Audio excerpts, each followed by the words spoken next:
қынап құрғап кетті немесе қынап былшылдап кетті. Ең актуальды кездесіп жүрген проблемалардың бірі. Жалпы алған кезде біздің қынабымыз болсын, мұрын қуысы болсын, аузымыз болсын, асқазанымыз болсын, біздің шырышты қабаттарда бізде қалыпты өзінің микрофлорасы болады. Ауыздың да, асқазанның да кез келген шырышты қабаттардың. Сол сияқты біздің қынабымыздың да өзінің қалыпты микрофлорасы болады. Ол жерде өзінің, ол қышқылды орта, оның өзінің pH-ы болады. Егер де сіз мысалға белгісіз бір түсініксіз бір нелерді, свечилерді, тампондарды, мысалға қазір ЧК деген, палочка ЧК өте көп қолданылады. Бір түсініксіз қазір мен эрозияңды емдеп жіберем, кистаны кетіріп жіберем, миоманы құрт жіберем, эрозияны вообще жоқ қылып жіберем деген сияқты түрлі бір свечилер, тампондар бар, түсініксіз. Міне сондайларды сіз білмей соны қолданатын болсаңыз, сол жердің қынаптың қалыпты микрофлорасын бұзып жібереді. Соның нәтижесінде бізде ол жерде құрғау болуы мүмкін, керісінше сол жердің құрғау қай кезде болады? Егер де сол қышқылдығы өте қатты жоғарылап кететін болса, мысалы палочка ЧК-дан ол жердің микрофлорасы жаңағы қышқылдығы жоғарылап кетеді. Міне сіз қосылған кезде даже ол ер азаматтың мүшесі ол жерге кіре алмай қалуы да мүмкін. До такой степени ол жерде құрғап кетуі мүмкін. Міне ол жердің микрофлорасы бұзылды, құртылды. Мысалға көтере алмай жүрген келіншектер болады. Көтере алмай жүрген келіншектер мысалға күйеуімен қосылған кезде, ер азаматпен қосылған кезде, ол жердегі бөлінетін сперма сол қынапқа кірген кезде барлық сперманың бәрі жүгіріп барып жатыр мойнына, одан ары қарай кетпейді ғой. Ол жерде көп бөлігі сол қышқылды ортаға төзімсіз болғаннан кейін көп сперматозоидтар сол жерде өледі.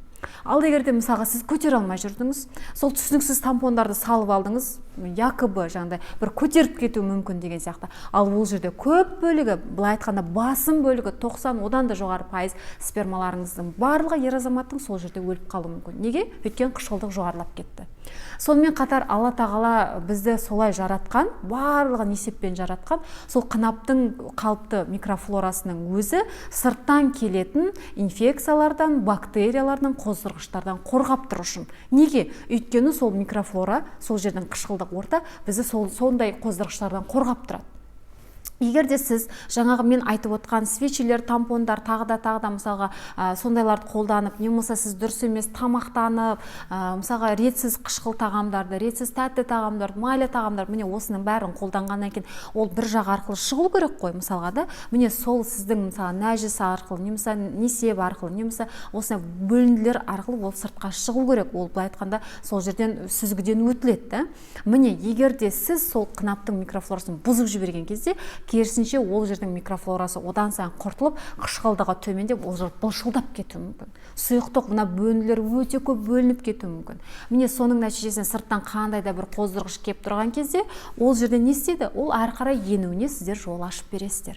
Ол жердің қышқылдығы төмендеп кетті, микрофлорасы бұзылды. Міне осындай жағдайлар қазір өте көп кездеседі. Міне соның нәтижесінде сізге уже ішке инфекция кіргеннен кейін, бактерия кіргеннен кейін, қоздырғыш вирустар кіргеннен кейін сізде не жағдай болады? Уже қабыну процесі күшейеді, өршиді, жатырдың түтікшелеріне кері әсерін тигізеді, жатырға кері әсерін тигізеді, эрозияның пайда болуына келеді, тағысын тағы. Сонымен қатар бұл тек қана сіздің осындай ауруларға да байланысты емес, ол сіздің керісінше неге де тағы да сіздің төсек қатынасыңызға кері әсерін тигізуі мүмкін. Астыңыз құрғап кетсе, сізде қосылған кезде дискомфорт, астыңыз қажалып жатқан сияқты, ауырсыну болуы мүмкін. Ал керісінше жаңағыда выделение көбейіп кететін болса, бөлінділер көбейіп кететін болса, астыңыз бұлшылдап, суланып кететін болса, сіз ешқандай кайф алмайсыз, ешқандай оргазм алмайсыз.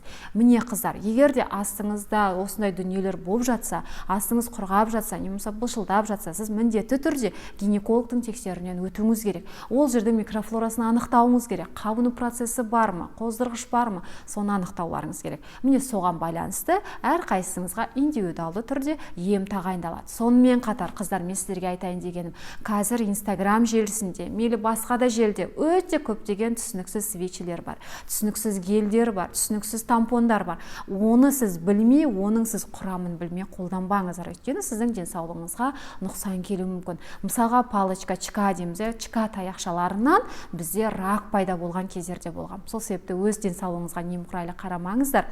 Менімен бірге болғандарыңызға рахмет. Менің басқа да парақшаларыма тіркеліп, өздеріңізге қажетті информацияларды алсаңыздар болады. Сіздермен бірге Гүлназ Сәбитқызы.